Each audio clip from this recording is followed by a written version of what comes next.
wabarakatuh. Waalaikumsalam warahmatullahi wabarakatuh. Alhamdulillah, alhamdulillahilladzi at'amana bi ni'mati imani wal islam wa nusallimu ala khairil anam. Asyhadu an la ilaha illallah wahdahu la syarika lah wa asyhadu anna sayyidana Muhammadan abduhu wa rasuluhu la nabiyya ba'dahu. Karena itu yang sama-sama mengharapkan kepada Allah Subhanahu wa taala, sudah tidak terasa kita sudah sampai ke penghujung akhir bulan Ramadan. Mungkin malam ke-27 kali Ustaz ya, malam ini. Dan sebentar lagi Ramadan akan meninggalkan kita semua, dan mudah-mudahan Allah panjangkan umur kita pada Ramadan yang akan datang. Amin ya Allah rabbal alamin. Sepertinya tema kita kali ini cukup menarik rekan-rekan semua. Judulnya Everlasting Spirit Booster. Ini udah Everlasting Spirit, ada booster ini, boosternya kayak booster innovation atau apa?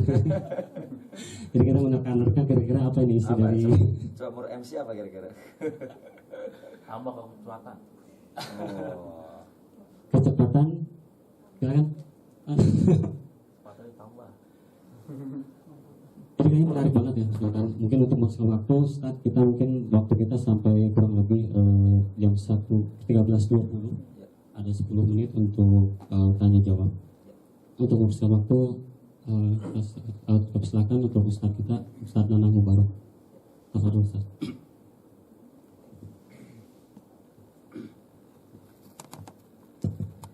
Bismillahirrahmanirrahim. Assalamualaikum warahmatullahi wabarakatuh. Waalaikumsalam warahmatullahi wabarakatuh. Alhamdulillahirabbil alamin.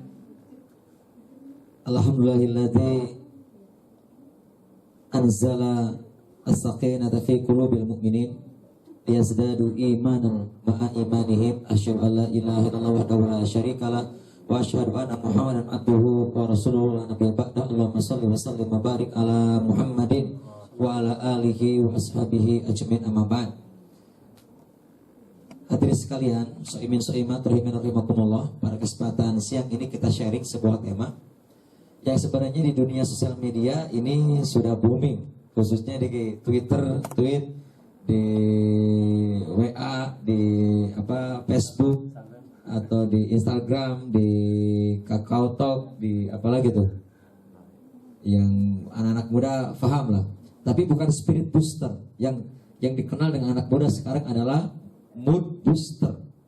Coba di searching mood booster keluar tuh. Biasanya anak-anak muda yang lagi galau, anak muda yang lagi resah, gelisah, anak-anak atau remaja, pemuda-pemudi yang sedang ingin mendapati sesuatu pembangkit semangat, kayak begitu. Lawan dari mood booster adalah biasanya kata mereka mood breaker atau disingkat nama MD BSTR, atau mood breaker adalah MD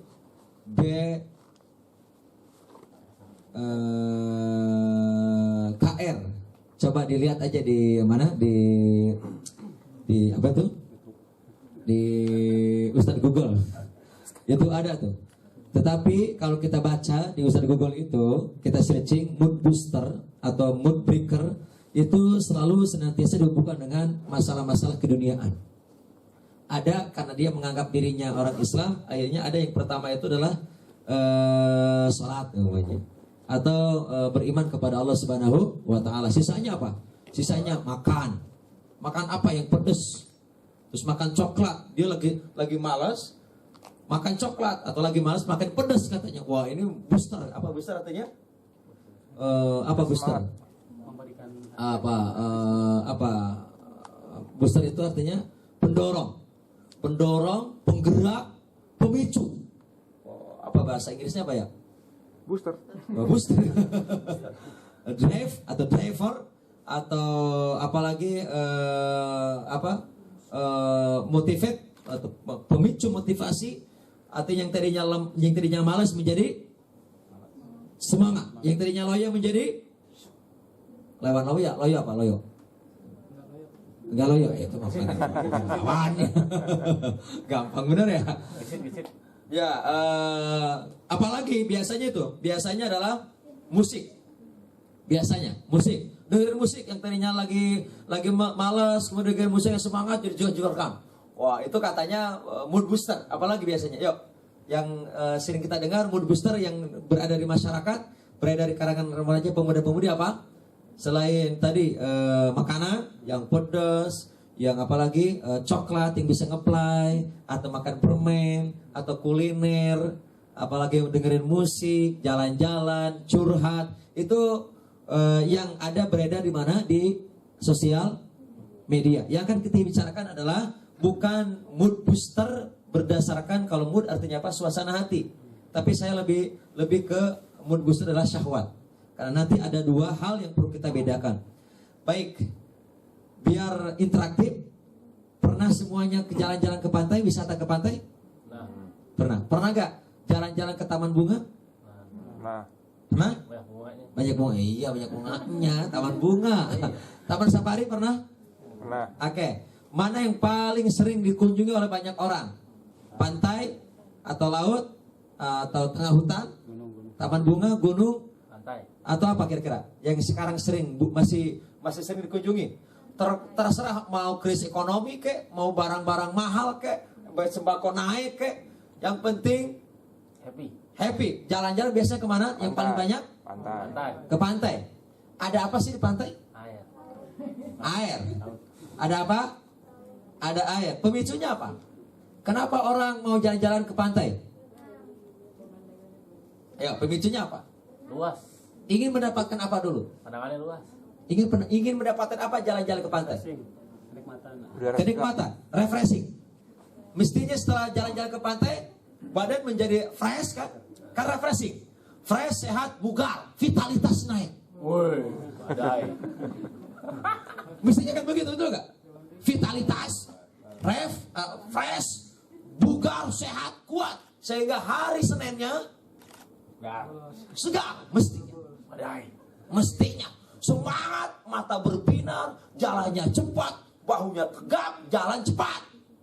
Mestinya setelah refresh begitu. Betul apa betul? Betul. Tapi ada hari menyebalkan, hari apa? Kenapa hari Senin? Kenapa kira-kira pulang wisata jalan-jalan hari Senin sangat kesel datang ke kantor? Kan 2 hari libur, Sabtu, Minggu. Rata-rata kan begitu umumnya. Walaupun ada yang Sabtu setengah hari masuk, betul? Tapi rata-rata umumnya hari Sabtu Minggu libur. Digunakan untuk apa hari Sabtu Minggu biasanya? Refreshing, jalan-jalan untuk meningkatkan mood booster. Mohon izin. Apa kata anak muda? Mood boost. Apa artinya nih? Untuk meningkatkan mood. Apa mood? Suasana hati, suasana jiwa, sehingga timbullah vitalitas, energik, refresh. Mestinya begitu. Tapi kenapa pulang jalan-jalan badan kita jadi lemes? Kecapean. Ya. Berarti, mohon izin. Tadi jalan-jalan kemana? Pantai. Oke. Bagus gak pantai? Oke. Yang membuat pantai itu terlihat nampak indah, bagus, baik, objek pantainya atau suasana hatinya? Suasana. Ini pertanyaan ini. Kok gak jawab itu ya? Saya khawatir kalau ada pertanyaan gak menjawab, bisa jadi 1 di antara 3. 1, telinganya tidak mendengar. 2, mulutnya gak bisa ngomong. 3, otaknya gak berfungsi. Yang mana? Pertanyaannya, yang membuat pantai terasa indah, terasa apa lagi? Indah, terus apa lagi biasanya? Indah, nyaman. Itu objek pantainya, objek pemandangannya, atau suasana hati sedang senang, bahagia, gembira? Suasana? Atau objeknya? Atau dua-duanya? Polling deh, polling. Tolong MC dilihat, polling. Siapa yang bahwa yang menyebabkan pantai terasa indah, nyaman karena objek pantainya atau pemandangannya, angkat tangan. Nggak ada ya. Tolong jangan golput ya. Siapa yang mengatakan bahwa pantai terasa indah, nyaman karena suasana hati sedang bahagia, senang dan gembira? Tolong dihitung. Yang tinggi dong. Hitung berapa? Nanti lihat siapa yang golput. 4. Berapa? 5. Kok 5? Lihat itu banyak. Masih setengah-setengah. Oh, yang belakang loh, yang pojok. Angkat. Angkat yang tinggi ya, berapa? Berapa? 7. Oke. Siapa yang berpendapat dua-duanya? Banyak, Ustaz. Ya banyak, berapa? Ada golput nggak? Baik, sisanya ya, berarti lebih banyak dua-duanya. Betul nggak dua-duanya? Betul nggak dua-duanya? Yuk, kita ambil sampel analogi kedua. Mau diisi, pernah nggak sakit hati? Lupa. Lupa. Alhamdulillah, Allah berikan rasa lupa, sakit hati. Coba kalau ingat terus. Kan nggak bisa tidur, nggak bisa makan, betul nggak? Nggak khusyuk ibadahnya. Baik, pernah sakit hati? Katakanlah sakitnya di mana katanya? Di sini. Biasa ketika sakit hati, suasana hati gimana? Senang atau sedih? Apalagi selain sedih? Tidak bergairah. Loyo, lemas, tidak semangat. Apalagi? Mohon maaf, mohon izin. Kok udah nikah semua kan? Belum. Ada belum nikah? Astagfirullahaladzim. Ada gini belum nikah apa kata akhirat? Dan gini aja. Kita ambil analogi ketiga langsung. Seseorang sudah menjatuhkan pilihannya kepada si A katakanlah. Si A katakanlah ya. Ada inisial A? Ada. Aduh, ada lagi. Seseorang, telah menjatuhkan pilihan hatinya ke seseorang. Kata inisialnya apa? B lagi. X ya udah. X gak ada kan? Biar gak apa namanya? Gak tersinggung gitu ya. X katakanlah. Ketika sudah menjatuhkan pilihannya, apalagi diterima oleh si X tadi, gimana perasaan hatinya? Senang gak? Bahagia gak? Akhirnya seolah hati berbunga-bunga katanya betul. Katakanlah kata plus. Demi cintaku padamu, gunung kan ku seberangi, lautan kan ku daki. Salah itu. Kebalik ya? Tadi ngomong apa sih? Salah. Kan kata plus judul lagunya, orang yang karena cinta itu sering bolak-balik, tai kucing rasa coklat. Asik. Betul ya? Iya. Oke. Karena ada apa? Sampai seperti itu kira-kira judul lagunya, kata plus tahun 80-an. Kenapa sampai seperti itu? Karena ada suasana hati sedang berbunga-bunga, sedang begitu.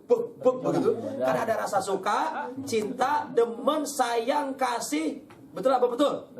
Sehingga seolah kalau ada, mohon maaf, 10 orang dijejerin di salah satunya katakanlah S, pilihan kita.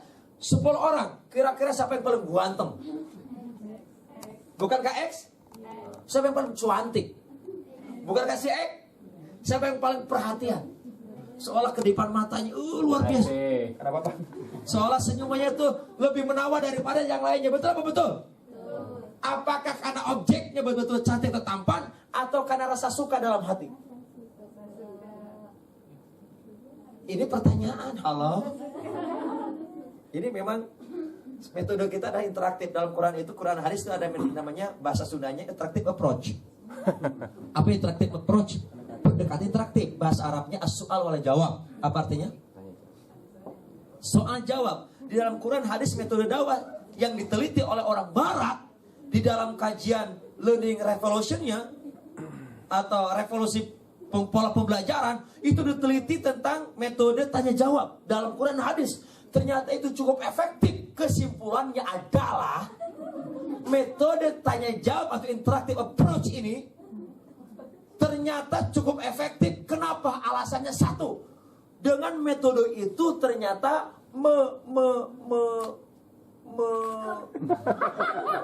bantu dong. Ini ekspresi Memudahkan. Melahirkan. Terus bantu ekspresi gak bisa dengan kata-kata. Mengeluarkan, mengapresiasikan, mengeluarkan, menggali, memicu. Nah, potensi yang Allah berikan kepada manusia. Yang pertama ada ini. Apa tuh? penglihatan. Visual. Pertama apa? Apa visual? Melihat. Yang kedua, telinga lagi. Audi. Yang ketiga, kinestetik. Melihat, mendengar dan melakukan. Atau bahasa yang lain, ini teori-teori macam-macam. Tergantung yang memberikan teori. Yang pertama, kognitif. Apa kognitif? Kognitif. Kognitif apa kognitif? Kognitif. Ya Allah, ini di kepala ada apa? Otak. Bukan bilang peci, bukan. Pikiran. Apa? Pikiran, main atau apa? Pikiran. Kemudian ada afektif. Rasa. Apa? Emosi, rasa, jiwa. Kemudian ada psikomotorik lagi. Apa itu? Gerakan, skill, kompetensi, kapasitas yang berbentuk fisikal. Itu menurut teori barat. Tetapi ternyata mereka sudah berdusta karena apa? Karena semuanya merujuk kepada definisi iman. Yang pertama al-iqraru bil lisan, yang kedua al-yaqinu bil, yang ketiga al-amalu bil arkan, jasad. Bil arkan atau bil jawari. Yang pertama ada kata-kata, yang kedua ada keyakinan dalam hati, dan keyakinan hati itu harus nampaknya ada ekspresi wajah seseorang. Jadi teman-teman kalau berbicara harus ada ekspresinya. Bicara tanpa ekspresi berarti ada dusta di antara kita. Imannya gak lengkap. Yang ketiga ada al-amalu bil arkan, ada apa? Dibuktikan dengan gerakan-gerakan panca indera. Maka kalau ada pertanyaan diapain? Jawab. Kalau tidak menjawab, Enggak tahu. bisa jadi satu di antara tiga tadi.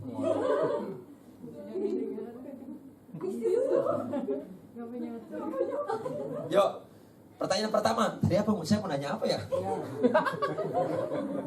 Apa yang menyebabkan si X tadi terasa terlihat tampak cantik dan atau ganteng? Karena objeknya atau karena suasana hati kita sedang diliputi dengan bahagia karena ada suka, cinta, sayang? Objeknya atau suasana hati? Atau dua-duanya? Yakin dua-duanya? Yakin?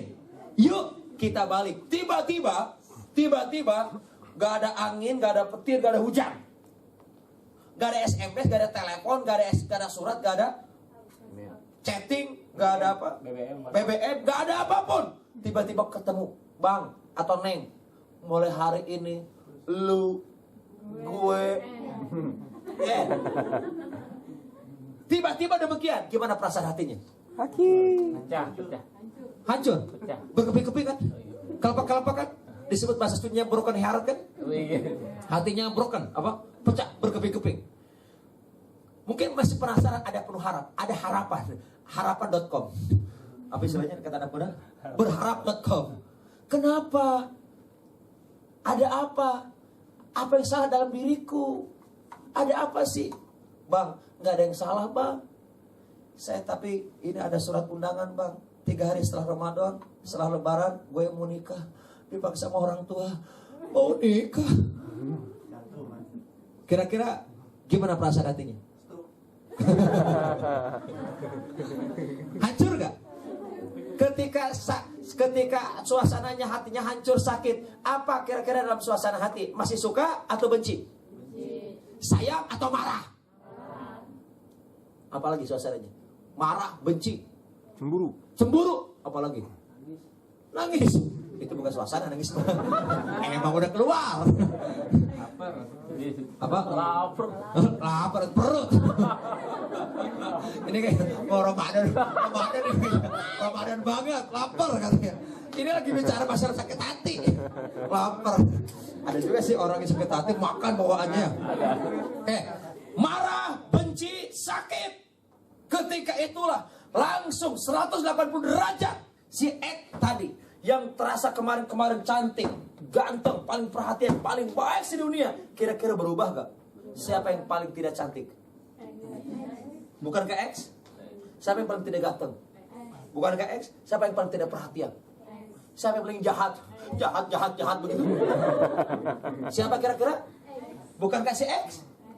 Pertanyaannya, yang berubah objeknya atau suasana hati? Sekali lagi, yang berubah suasana hati atau objek? Suasana hati. Kalau begitu, yang membuat pemandangan terasa indah objeknya atau suasana hati atau kedua-duanya? Ayo. Keduanya. Awalnya kan dua-duanya. Masih kedua-duanya. Masih kedua-duanya. Mana yang paling penting menyebabkan penglihatan terasa indah, pendengaran terasa merdu. Kemudian apa yang dilihat ditatap terasa indah banget. Memang karena objek penglihatan pendengaran kita atau suasana hati kita? Suasana hati. Suasana hati. Perhatikan sekali lagi. Suasana hati itulah yang membuat objek penglihatan, pendengaran, pikiran kita terasa indah, baik dan bagus. Tetapi suasana itu di mana tempatnya? Suasana tempatnya di mana? Nih, mood tempatnya di mana? Kolbu. Di mana? Di mana? Kolbu. Di hati.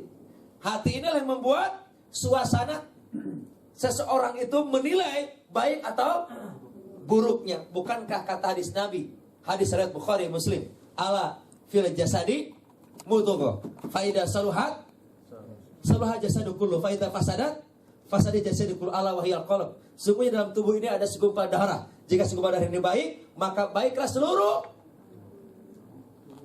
amal, seluruh perbuatan, seluruh penglihatan, pendengaran, perasaan, pengecapan, rasa maksudnya. Jika rusak, maka rusak perbuatannya, penglihatannya, pendengarannya, apalagi perasaannya rusak. Itu dikenalkan oleh apa? Dikenakan oleh apa? Hati. Berarti dari sinilah kita bisa simpulkan. Yang pertama apa? Hati berperan penting untuk membuat suasana menjadi indah, tenang, baik, atau sebaliknya. Sekali lagi, hatilah yang menyebabkan pandangan, pendengaran, perasaan kita adalah baik atau buruknya. Sebagaimana sabda Rasul tadi, hadisnya riwayat siapa? Bukhari dan Muslim. Berarti yang penting kita jaga mana kira-kira? Hati atau penglihatan kita? Hati atau pendengaran kita? Hati atau visi kita? Tapi selama ini kita jaga? Yang kita rawat? Yang kita bersihkan? Yang kita cuci? Hatinya diapain? Hatinya diapain? Kadang kita jarang sentuh tuh. Inilah yang disebut apa? Spirit booster kita. Sini. Pangkalnya di mana? Hati. Apa yang membuat, mohon maaf, pantai objek pemandangan terasa indah? Ternyata bukan karena objeknya semata, tetapi karena suasana hati. Dari suasana hati timbul ada dua spirit, ada dua energi, ada dua kekuatan. Yang pertama disebut iman, yang kedua disebut syahwat. Yang pertama apa? Iman. Yang kedua syahwat. Hati-hati dengan syahwat, karena syahwat ini adalah banyak memanipulasi seolah itu baik padahal buruk, seolah itu bahagia padahal bukan bahagia, hanya senang semata. Hati-hati dengan syahwat. Jibril pernah disuruh oleh Allah untuk melihat sorga. Wahai Jibril, aku telah membuat sorga dengan kedua tanganku, tolong lihat, masuklah. Lalu Jibril masuk ke dalam sorga. Setelah itu lapor kepada Allah, ya Allah, andaikan seluruh manusia tahu, andaikan hambamu yang kau ciptakan bernama manusia tahu betapa nikmat, indah, nyamannya sorga, maka pasti tidak ada satu orang pun manusia yang tertinggal untuk masuk ke dalam sorga. Pasti mereka berebut ingin masuk ke dalam sorga. Namun ya Allah, aku khawatir. Perhatikan, yang khawatir siapa? Jibril. Kenapa khawatir? Kenapa khawatir kira-kira? Aku khawatir ya Allah, hanya sedikit saja orang yang masuk ke dalam surga. Sampai-sampai Rasulullah SAW bertanya, wahai Jibril, kenapa engkau khawatir? Ada apa? Katakan kepadaku untuk aku sampaikan kepada umatku. Aku khawatir umatku sedikit masuk ke dalam surga. Katakan ada apa? Karena jalan menuju surga atau surga itu dihiasi dengan Dengan apa? Yang tidak mengenakan.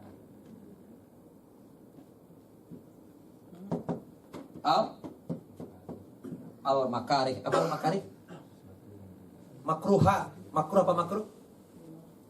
Makruh makruh. Arti bahasanya apa? Karoha yakrahu makruhan. Artinya dibenci. Tidak sangat disukai. Makruh artinya dibenci. Karena yang membuat hukum adalah Allah, berarti dibenci sama Allah. Adakah perbuatan makruh yang bisa dilakukan oleh kebanyakan manusia? Berarti dia sedang menantang kebencian Allah Subhanahu wa taala. Bukan di sini, justru di Indonesia. Di sini orang soleh semua insyaallah.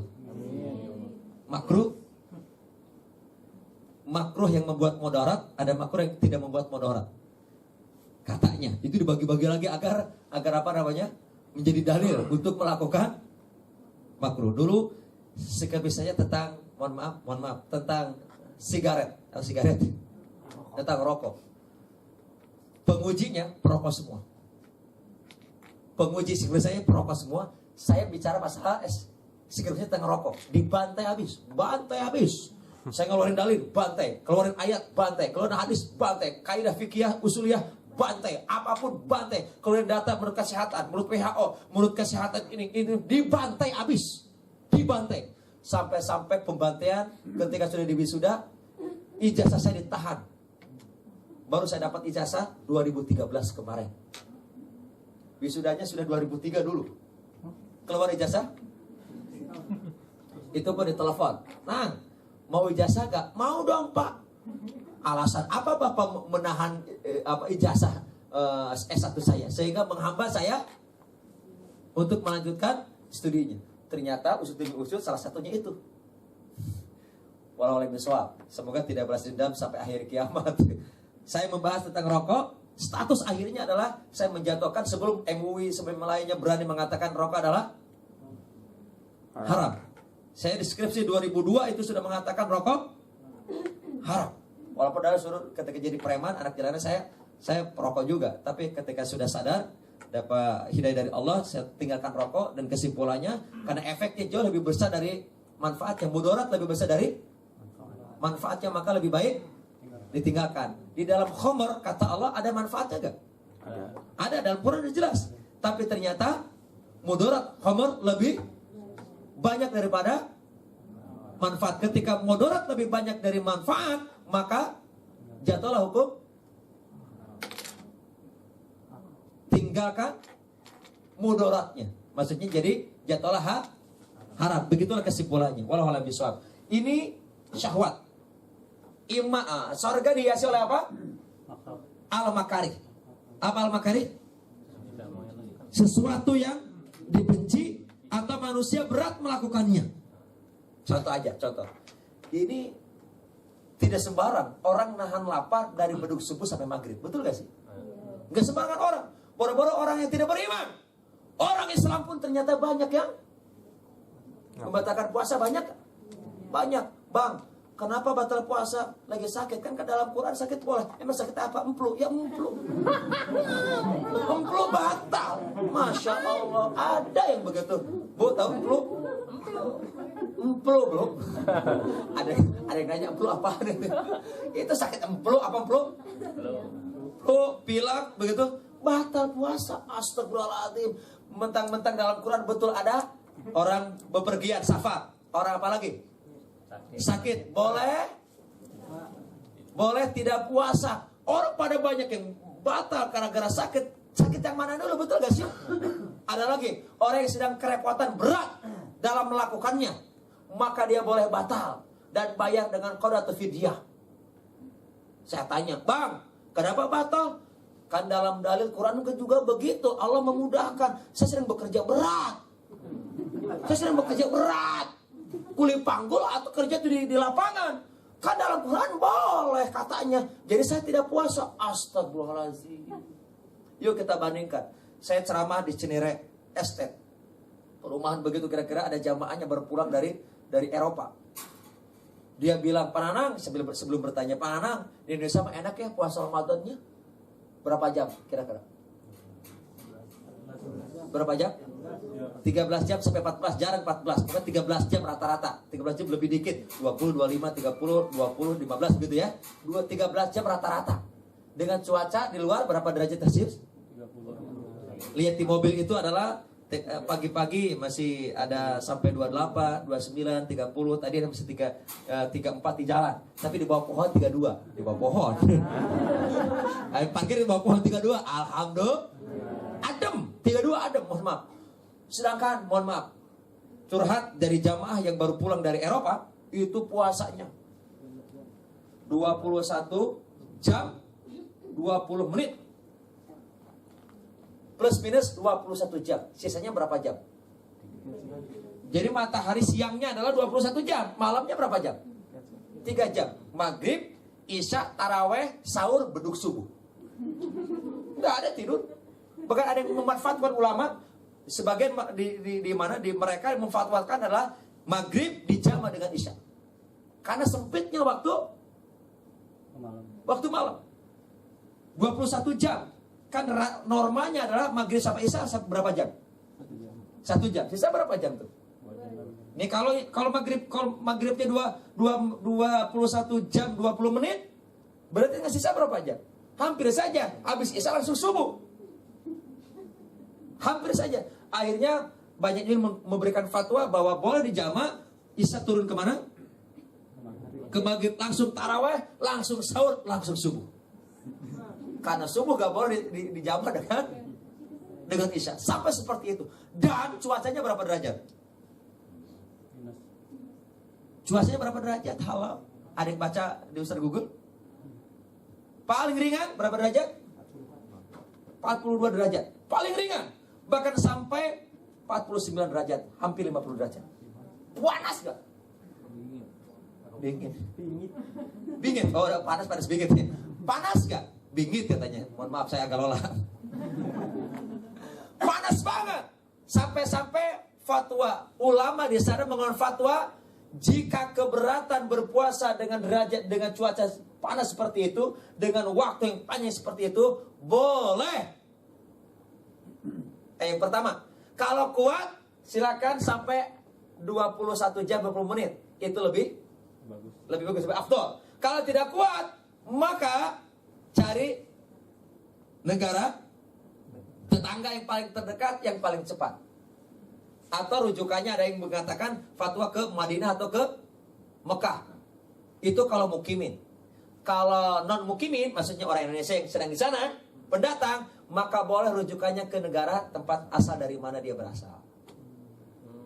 Tapi walaupun ulama sudah mengatakan begitu, kata si jamaah tadi, demi Allah Ustaz Dana, walaupun fatwa ulama telah meringankan dari ibadah kami di tempat kami bekerja berada, tapi rata-rata penduduk asli setempat, dia mengatakan, demi Allah, kami tidak akan pernah membatalkan puasa walaupun harus 21 jam 20 menit. Allahu Akbar. Pertanyaannya, apa yang membuat orang melewati tahapan puasa dengan sangat panas dan sangat lama?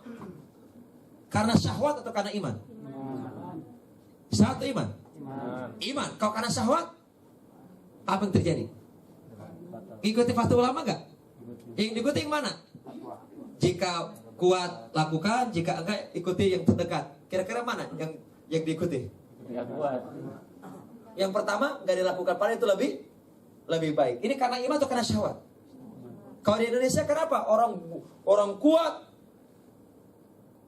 terasa nampak sehat fisiknya, tetapi banyak yang membatalkan puasa? Itu karena iman atau karena syahwat? Karena syahwat. Lalu malaikat Jibril diutus oleh Allah masuk ke dalam neraka. Ya Allah, wahai Jibril, aku telah menciptakan dengan kedua tanganku dalam neraka. Masuklah ke dalamnya. Masuklah malaikat Jibril. Lalu kembali kepada melapor. Ya Allah, kalau seandainya manusia itu tahu apa yang ada dalam neraka, maka pasti tidak ada satu orang pun manusia di dunia ini yang mau dimasukin ke dalam. Saking apanya? Ngerinya, pedihnya. Apalagi ngeri, pedih. Tambahin dong Bu. Panas apalagi. Tambahin dong Pak, tambahin. Pedih, panas, bau, sangit, sangar, dan macam-macam begitu. maka pasti tidak ada satu orang pun yang mau dimasukkan dalam neraka. Tapi ya Allah, aku khawatir justru aku melihat orang berbondong-bondong masuk ke dalam neraka sesuka hatinya. Kenapa alasannya? Karena jalan menuju neraka itu dihiasi dengan syahwat. Kalau surga dihiasi dengan al-makarih, sesuatu yang dibenci oleh manusia atau berat manusia melakukannya. Kalau syahwat, sesuatu yang amat sangat disukai oleh manusia. Arti syahwat itu adalah mailah, kecenderungan, kecondongan. Sehingga manusia condong. Kalau condong itu begini, mohon izin, kalau ada seorang lagi patah hati anak muda kan biasanya suka menyandarkan bahunya kemana? Kepalanya kemana? Itu artinya apa? Dia condong, merebahkan, rebah? Sandar. Menyandarkan dirinya kepada Tembok. yang lebih kuat, itu namanya syahwat. Artinya menyukai sesuatu yang manusia sangat menyukainya, sehingga ingin menguasainya, mencintai, memilikinya, itulah syah. Dan ini rata-rata berhubungan dengan materi atau dunia atau fisik.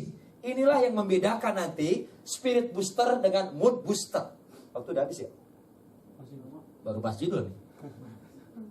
Ini yang membedakan antara mood booster dengan spirit booster. Mood booster ini adalah lebih domainnya apa? Syahwat. Spirit booster domainnya iman.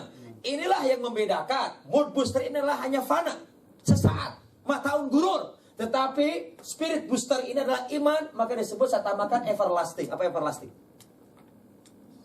Apa everlasting? Kekal. Tidak ada batasnya.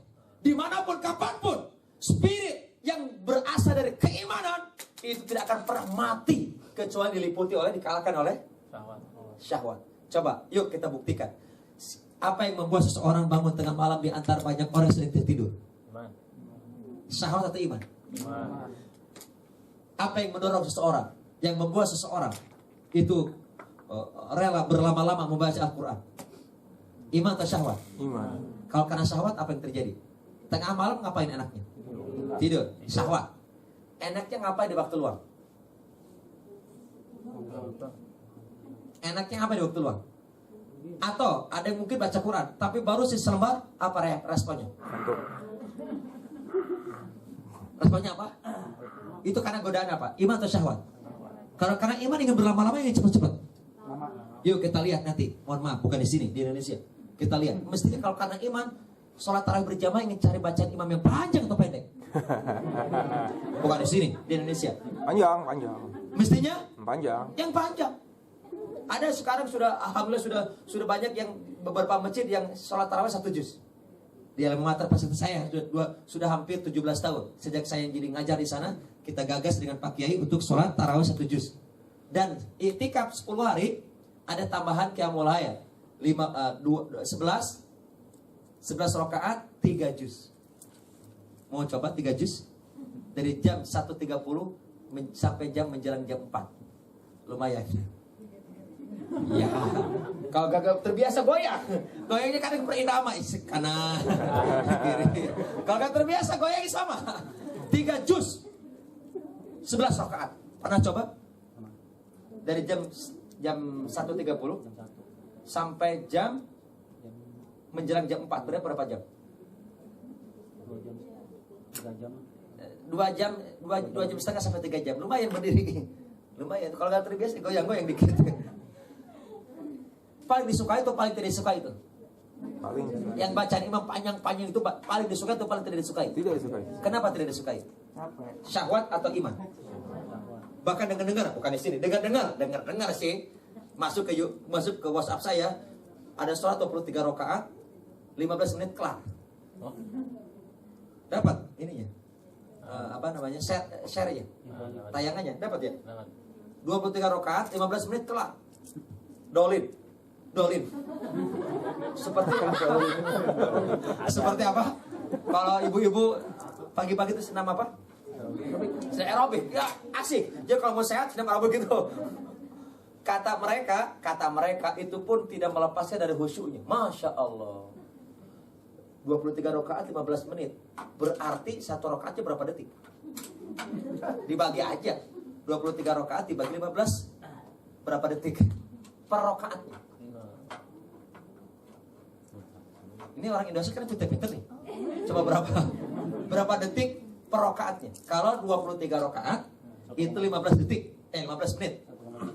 1,15 second. Gimana tuh ngirup? Baru napas sudah. Banyak terus. Bergerak. Terus iramanya begitu emang. Bukan di sini, di sono. Mohon maaf. Salah satu rukun sholat apa? Kira-kira ada tumaninanya gak? Tumaninanya gimana? Tumanina setelah 23 rakaat kelar baru tumanina. Alhamdulillah. Enak bener. Sudah selesai tarawih itu tumaninahnya karena syahwat. Tapi kalau tumanina karena iman, alhamdulillah enak ya sholat tarawih kita tadi 1 juz. Beda gak kata-katanya? Renungkan. Karena iman. Alhamdulillah enak ya sholat tarawih tadi kita yang syahwat. Alhamdulillah senang ya. Enak ya, sudah selesai sholat tarawih. Beda atau sama? Beda atau sama? Karena syahwat. Alhamdulillah kita sudah selesai puasa di hari ini. Enak banget, plong, bebas, apapun boleh. Itu karena syahwat. Kalau karena iman, alhamdulillah ya Allah, nikmat bener puasa kita hari ini. Sama atau beda?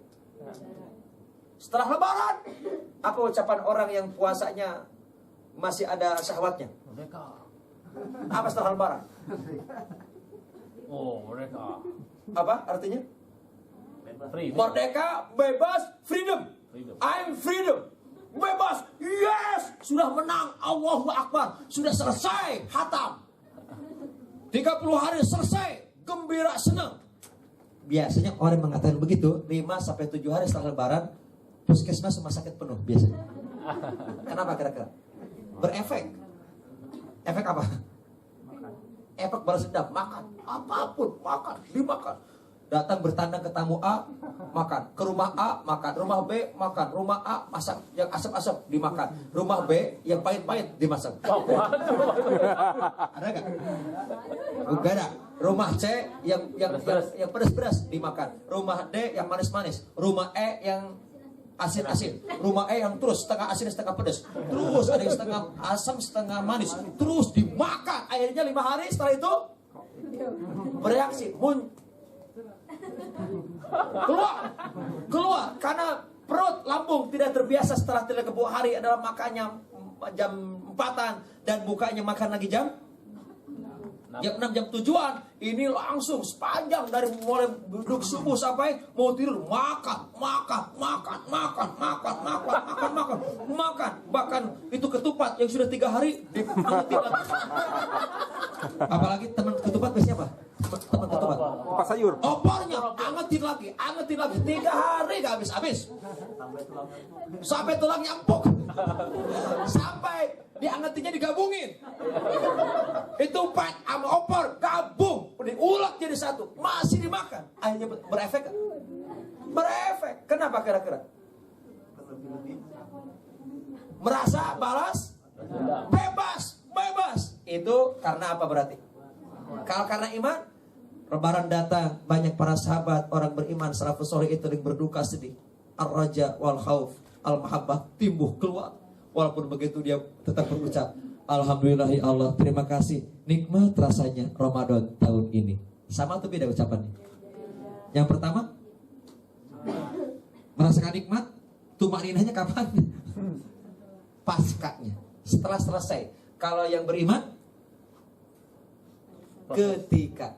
Inilah disebut everlasting spirit booster. Dari mana awalnya? Pusatnya apa?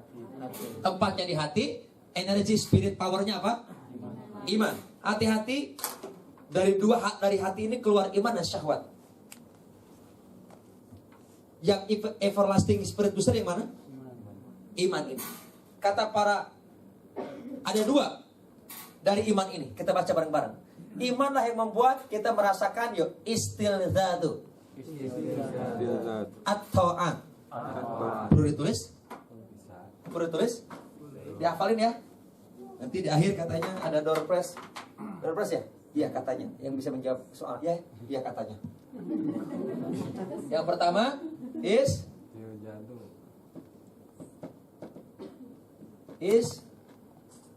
Istildadu atau anti. Apa artinya?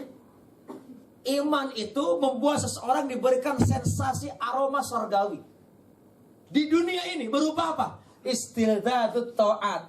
Istildad? Lazid apa lazid? Lazid. Lezat. Kalau yang itu bondan ya? Apa artinya?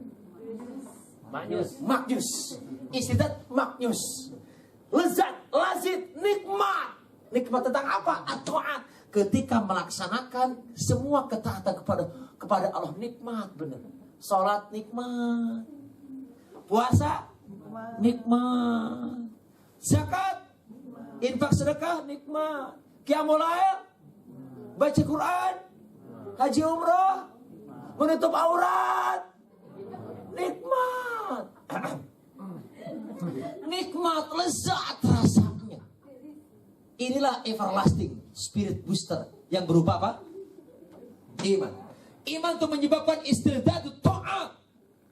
Allah berikan sensasi, rasa, kelezatan, kenikmatan saat dia melakukan semua ketaatan yang diperintahkan Allah, berupa perintah atau menjauhi larangannya. Menjauhi mabok, nikmat. Menjauhi maling, menjauhi bohong, menjauhi apalagi dalam Quran yang tidak boleh, menjauhi perbuatan-perbuatan mendekati zina, menjauhi apapun yang Allah larang dan Rasul larang, nikmat kita jauhi. Gak ada lagi kata-kata dengan atas apapun kebebasan berpikir, kebebasan berpendapat, hak asasi manusia mengatakan boleh. Yang sekarang sedang diproklamirkan tentang undang-undang LGBT. Apa LGBT? Kan terus diperjuangkan oleh penggiat hak asasi manusia, betul? Padahal itu telah terjadi di sebuah zaman yang Allah hancurkan zaman itu. Zaman apa?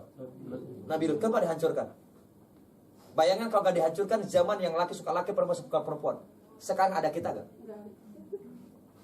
Kalau dulu nggak dihancurin zaman Nabi Lut, umat Nabi Lut kalau nggak dihancurin, ada kita gak sekarang? Nggak ada. Orang laki nikah sama laki, perempuan nikah sama perempuan, nggak ada keturunan. Dan ini yang mengguncang para ilmuwan, para profesor, mohon maaf, di sebuah negara adidaya yang presiden setelah memproklamirkan tentang undang-undang yang melegalkan undang-undang LGBT dan pernikahan sesama jenis. Para profesor, pada cendekiawan, pada peneliti sudah dalam posisi apa? Bahasanya apa? Khawatir. Ini kalau dilegalkan dan bahkan pemimpinnya melegalkan, gak usah lama-lama, 15 tahun, 20 tahun akan datang, mereka akan kehilangan generasi penerus. Karena apa? Karena laki nikah sama perempuan, nikah sama perempuan. Ini yang terjadi. Bahaya gak? Bahaya gak? Dan itu sudah merambah kemana? Ke Indonesia. Ada di Indonesia. Dan sudah ada aktivitas-aktivitas mereka ini. Sekali lagi, orang akan merasakan kenikmatan melakukan ketaatan kepada Allah dengan apa? Dengan apa? Dengan apa? Dengan iman. Imanlah yang membuat everlasting spirit booster ini. Apapun dimanapun, mau cuaca panas, dingin, tetap melaksanakan ketaatan kepada dan nikmat dalam kondisi kerja, dalam kondisi peperangan sekalipun, tetap dia melaksanakan ketaatan kepada Allah. Dalam kondisi sibuk apapun, macet, apapun, kita tetap melaksanakan ketaatan. Rasul dan para sahabat pernah sholat di atas kendaraan, betul ya? Di atas apa?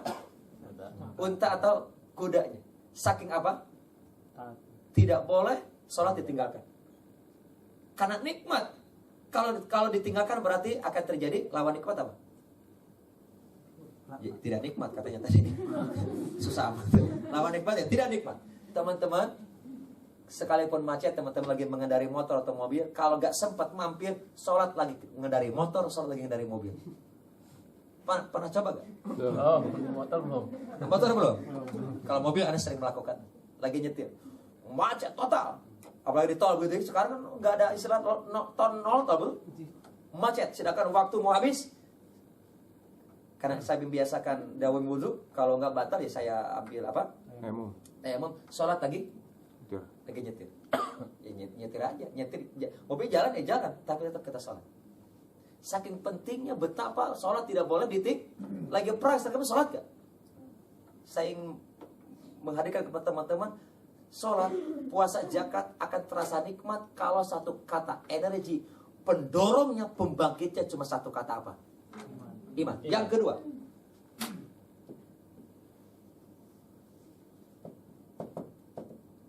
Istildadu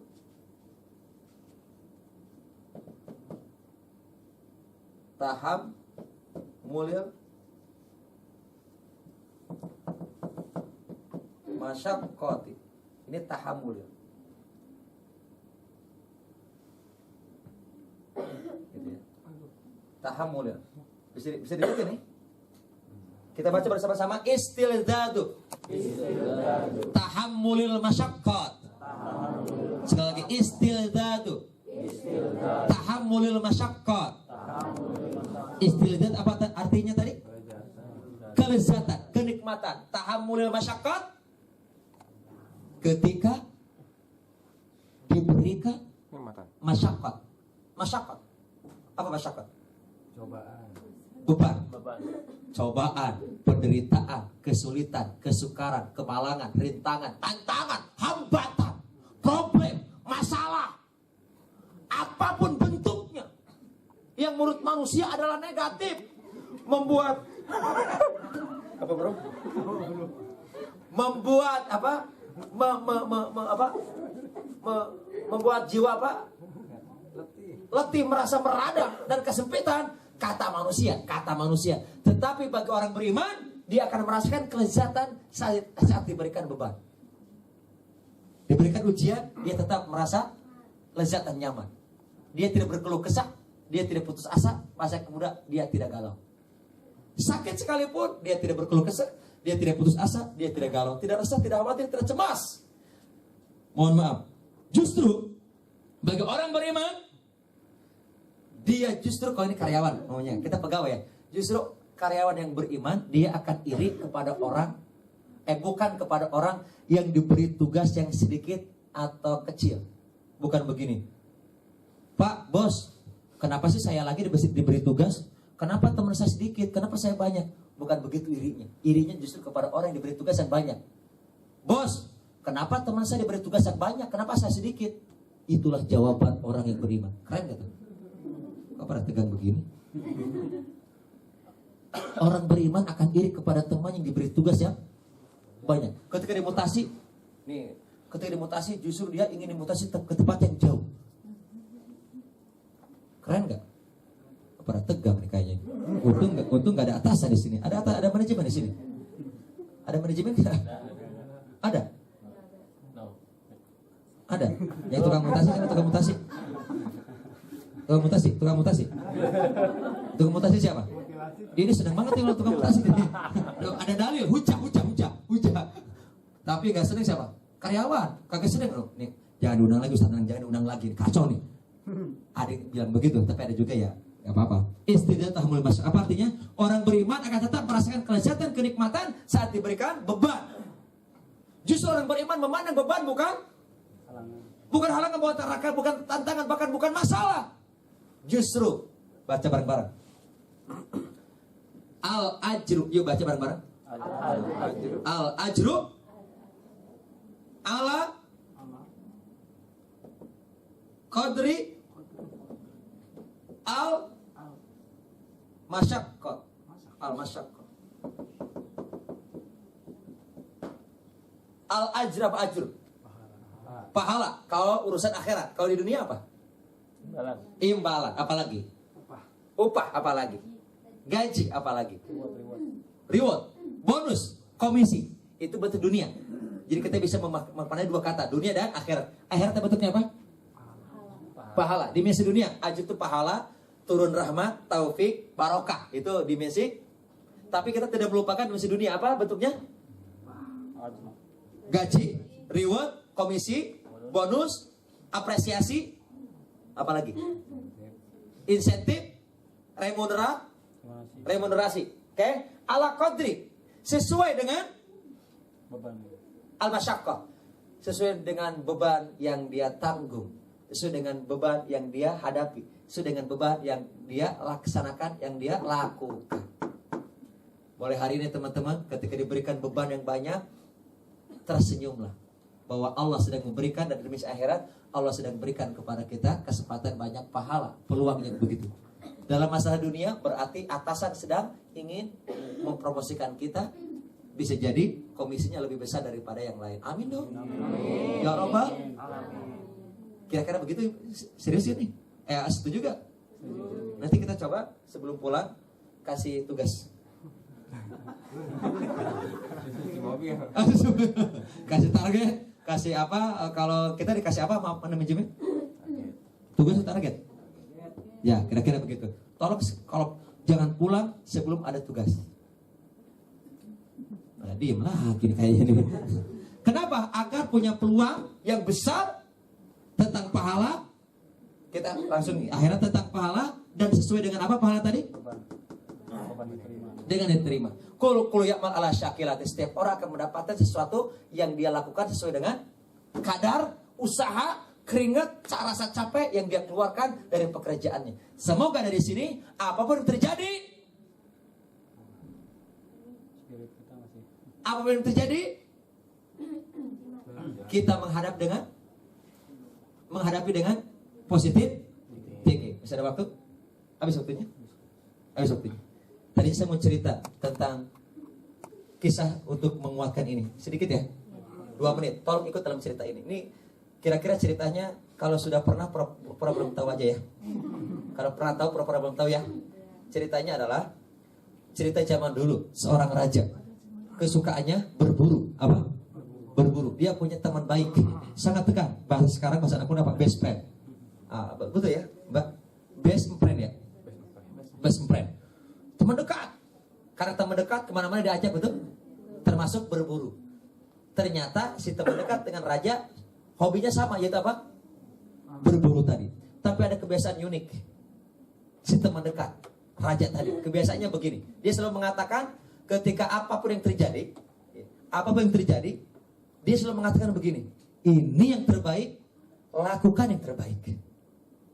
Kita ikuti dulu ya. Angkat tangan kanan. Apapun yang terjadi, ini yang terbaik, lakukan yang terbaik. Ulangi. Yang kencang, yang bisa ulangi.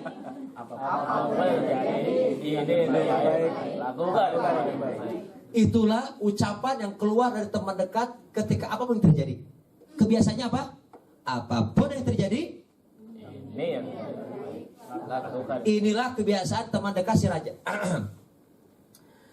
Al-Kisah, raja ngajak teman dekat dan beberapa pengawalnya masuk ke hutan untuk berburu. Di tengah hutan, singkat cerita, ada satu buruan. Mau apa usulannya? Usulannya apa? Ya sasarannya? Rusak atau kacil? Rusak.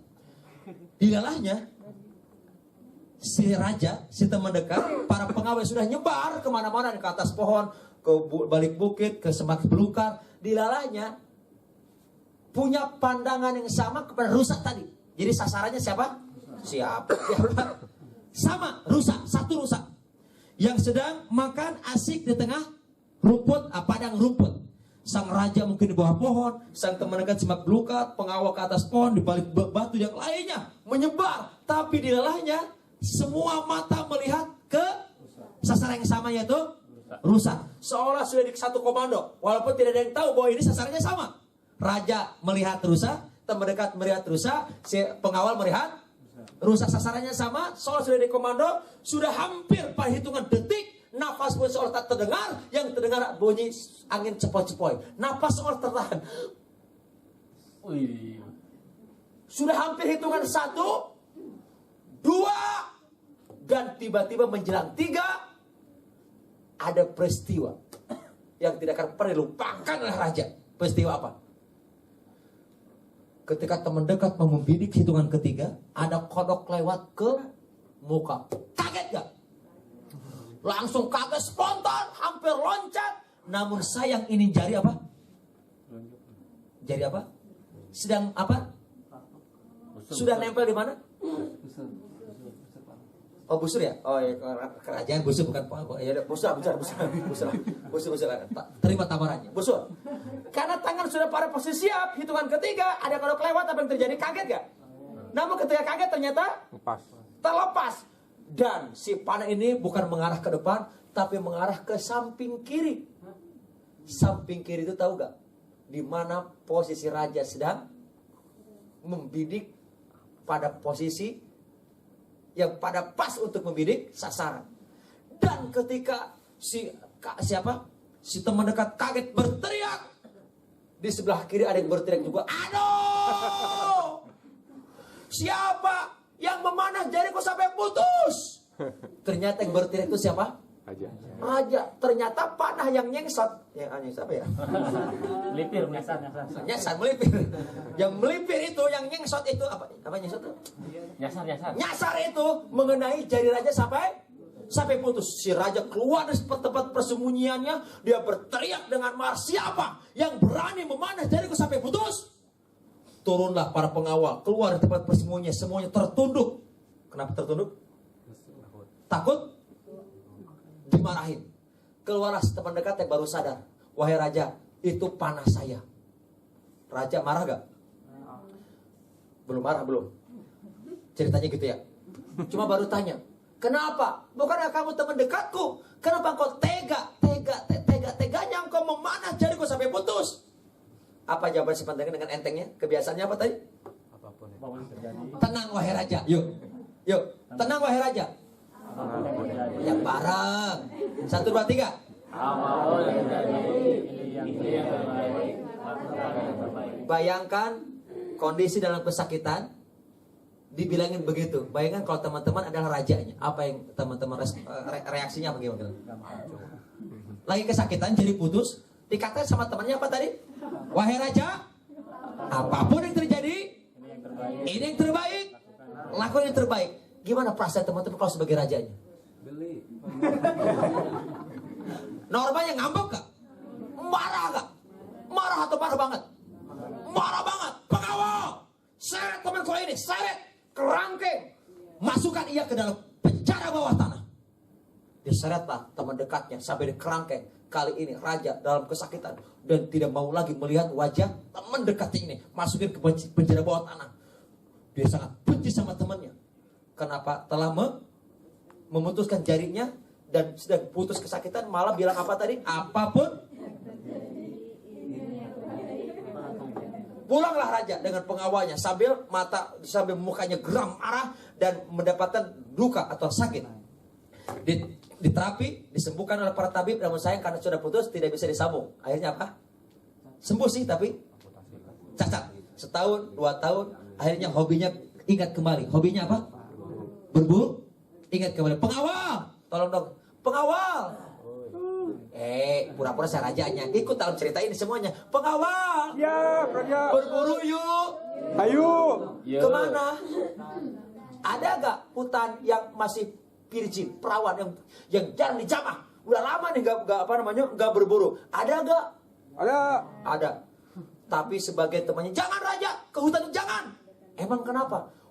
Kita mendapatkan kabar bahwa orang yang masuk ke hutan itu tidak pernah selamat. Kata raja, kan aku punya pengawal yang banyak, gua ganteng dan cantik. Kenapa aku takut? Siapin persiapannya. Suatu hari, ditetapkan harinya, berangkatlah raja dan pengawal ke hutan yang maunya tadi apa? Hutan apa? Perawan ya?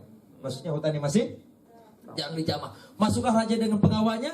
Namun iya betul kata pengawal, ternyata betul orang yang masuk ke dalam hutan jarang yang selamat. Kenapa? Karena hutan itu dihuni oleh manusia, pemangsa manusia. Apa itu? Kanibal. Ketika masuk ke tengah hutan, para kanibal sudah menanti karena sudah terendus jauh-jauh walaupun jaraknya jauh sudah terendus. Akhirnya para kanibal udah mempersiapkan diri, perangkap yang lainnya. Ketika raja dan pengawalnya masuk, akhirnya raja dan pengawalnya diapain? Ditangkap, masuk perangkap, dan tidak ada satu orang pun lolos. Masuklah raja, raja dan para pengawal dibawa diseret ke perkampungan kanibal. Suaranya gimana suaranya? Kalau kanibal? Suaranya, mana suaranya? Tolong masuk bagian dari cerita ini dong. Ketika para kanibal bilang, bos, suaranya mana? Bos, wahai rakyatku, kita akan makan wena. Kumpul semuanya. Seneng gak? Coba suara seneng gimana? Kayak begitu. Kumpul semua rakyat, semua yang tinggi, yang pendek, laki perempuan kumpul untuk memakan makanan yang wena. Satu persatu pengawal Kepalanya di apa? Sop. Dipersembahkan kepada dewa-dewi untuk korban. Dan dari badan ke bawah dilemparkan ke kanibal. Rakyatku makan. Yang mana? Makan. Ini bilang makan aja repot amat sih. Dimakan, dipecah tangan kiri pecah. Pengawal 2 kerak, kepalanya dipersembahkan dewi-dewi itu berkorban, badannya dilemparkan terus sampai pada gilirannya sang raja udah. Ketika bayangkan orang terakhir kali dapat giliran, diliatin bagaimana kepalanya putus, lidahnya ngelek, matanya belotot begitu, dilemparkan, disoek, bucik begitu. Ngeri gak sih? Kok biasa aja? Ya problemnya begitu. Ini sang raja udah pasrah.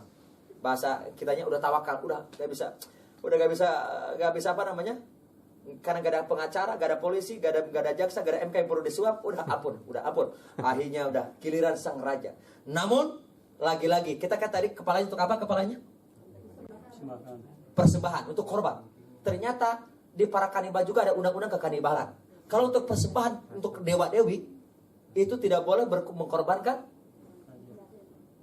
yang cacat, kecuali yang sempurna. Itu mereka ada undang-undangnya. Termasuk kalau kita korban di Idul Adha kan gak boleh cacat. Ternyata itu sebelum umat sebelumnya juga begitu. Kalau ingin korban itu gak boleh yang harus yang sempurna. Ketika pengawal periksa ini orang ini, dia periksa dari ujung rambut dan kotobainya, sampai ujung jempol dengan baunya. Pas dia periksa, bos, nggak jadi makan bos. Ngapa nggak jadi makan? Cacat bos. Langsung bos kanibal marah. Kenapa kau bawa orang cacat ke tempat ini? Bukankah kau tahu kita tidak boleh mengorbankan orang yang cacat? Lepaskan dia. Ditendanglah si raja. Pergi kau. Sang raja pergi. Tendangan itu membuat sedih atau senang? Nah. Akhirnya telan tukang langgang, pelentang panting, terseok-seok, terjedot, langsung pulang menuju kerajaannya. Namun kali ini dalam perjalanan pulang lari terseok-seok itu, yang dipikirkan bukan istrinya, bukan anaknya, bukan harta, bukan jabatannya, tetapi Teman. dalam hati sambil lari. Betul kata teman gue, betul kata teman saya, apapun yang terjadi, ulangi, apapun yang terjadi, ini yang baik, lakukan itu baik. langsung dia masuk kerajaan. Yang pertama kali ditemui adalah teman dekatnya, minta kunci penjara bawah tanah, buka dengan tangan sendiri. Tiba-tiba langsung ketemu dengan teman dekatnya, dia goblok. Tahu gabruk apa artinya? Dekat rangkul. Apa? Dekat rangkul. Peluk, rukuk. Sampai peluk, teman dekat kan udah lama gak ketemu, tiba-tiba teman raja itu memeluk, kaget gak? Kaget. Ada apa raja? Sang raja pun gak bisa ngomong. Saya nangis terus berpelukan. Terima kasih temanku, engkau telah memanah jariku sampai putus. Terima kasih ya, engkau baik banget telah memanah jariku sampai putus. Terima kasih. Kaget ya teman dekat? Kok terima kasih sih? Ada apa? Kenapa? Bukankah aku yang memutuskan jarimu sampai putus? Kenapa engkau bisa berterima kasih kepada aku? Jadi dimakan. Diceritakanlah peristiwa tidak jadi dimakannya. Setelah sang raja dekat, giliran sekarang teman dekat yang di penjara itu memeluk tubuh raja, kebalikannya. Gabruk. Digabruk ya. Sekarang teman dekat memeluk raja sambil mengatakan, terima kasih raja, engkau telah memenjarakanku sampai sekarang. Terima kasih raja, engkau telah memenjarakanku sampai selama ini. Terima kasih. Kini yang heran siapa? Raja. Kenapa engkau mesti berterima kasih? Bukankah aku yang memenjarakan dirimu? Aku memisahkan engkau dari keluargamu. Engkau mestinya minta balas kepada aku akan kasih apapun kau minta. Sang raja sekarang yang heran, kaget. Setelah tenang, baru dikatakan oleh teman dekat, apa kata-katanya? Betul, wahai raja. Sebab kalau engkau tidak memenjarakanku, maka pasti engkau akan mengajakku untuk berburu. Dan ketika aku berburu, pasti aku pun akan tertangkap dan aku akan. Akhirnya dua orang itu berpelukan. Betul, yuk. Semangat, betul, akhirnya. Ini yang terbaik, lakukan yang terbaik. Begitulah ending dari dua orang. Yang satu Cacat. apa? Cacat. Yang kedua di penjara, dua-duanya ternyata baik gak? Apa pelajarannya? Apa pelajarannya? Gak usah ngambil pelajaran lagi, bro. Katakan. Apa yang terbaik? Itu yang terbaik. Itu pelajarannya. Gak usah mikir lagi. Jadi nanti kalau ada yang sakit, apapun yang terjadi, ini yang terbaik, lakukan yang terbaik. Bisa dipahami? Bisa dipahami? Mohon izin, kalau nanti gaji terlambat, katakan. Katakan. Kalau nanti dimutasi, katakan kepadanya. Kok berarti ya kayaknya. Kita ngomong dengan kantor kita, dimanapun kantornya. Ulangi dong, dimanapun kantornya. Lakukan yang terbaik. Lakukan, oke? Pertama ini, berapapun gajinya, apapun posisinya, siapapun pasangan hidup kita, sepakat? Sepakat? Siapapun pematerinya, astagfirullah, jangan, semua jadi kesana. Astagfirullah. Ini karena ada iman. Iman itu dia akan mampu memaknai di balik setiap kejadian. Dan itulah Allah yang telah memberikan makna hikmah kepada orang beriman. Dan iman itu menjadikan kita lezat dalam melaksanakan ketaatan dan lezat ketika diberikan beban, masalah, penderitaan, kesulitan. Semoga di akhir daripada Ramadan ini kita betul-betul masih merasakan lezatnya, manisnya berpuasa di Ramadan. Karena banyak orang yang sudah pindah bukan zakat mal lagi tapi zakat mall. Orang itikafnya bukan lagi di masjid tapi di Mall. di mall, di pasar-pasar, di jalan-jalan. Mumpung masih ada waktu, yuk kita berikan yang terbaik, lakukan yang terbaik, itikaf yang terbaik, sholat yang terbaik, infak yang terbaik, apalagi ada PKPU di belakang sana. Assalamualaikum warahmatullahi wabarakatuh. Waalaikumsalam. Alhamdulillah, syukurillah bahwa untuk kajian kita sudah sampai akhirnya. Waktu juga sudah sangat lebih dari 15 menit. Tapi semuanya mudah-mudahan ada manfaat bagi kita semua. Sekarang kesimpulan dari yang Ustaz Anang Mubarak berikan. Yang pertama adalah ada mood booster atau sama mood breaker, terus ada spirit booster. Nanti ada dibagi dua hal, iman dan syahwat. Dan mudah-mudahan keimanan kita ini akan selalu terjaga, bukan saja di sampai Ramadan ini, tapi kata Ustaz Anang everlasting, selamanya, untuk mempertahankan istiqomah keimanan kita. Mungkin ada pertanyaan nggak untuk saya? Cukup ya? Baik. Ayo booster lagi, booster. Baik, untuk menutup kajian kita ini kita tutup dengan alhamdulillah. Alhamdulillah. Kita tutup dengan penutup majelis. Subhanallah wa bihamdihi asyhadu an la ilaha illa anta astaghfiruka wa atubu ilaik.